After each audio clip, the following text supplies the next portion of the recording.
मिलाया हुआ नंबर दूसरी लाइन पर मसरूफ है। रात के 3:30 बज रहे। अभी 2 घंटा पहले ही कह रहा था, बेबी मैं सिर्फ तुम्हारा हूँ, तुम्हारा ही रहूँगा।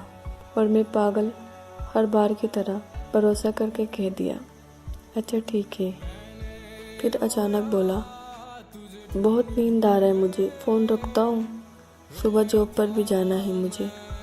गुड नाइट बोलने का मौका ही नहीं मिला, उसने फ़ोन रख दिया।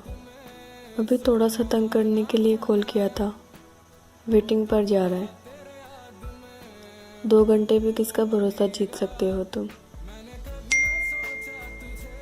अच्छा, मैसेज किया है, बोल रहा है दोस्त का कॉल आ गया था। मन कह रहा है मुझे धोखा क्यों देगा, मुझसे मोहब्बत करता है, मेरा मोहब्बत मुझे धोखा थोड़ी देगा। आ गया होगा दोस्त का कॉल।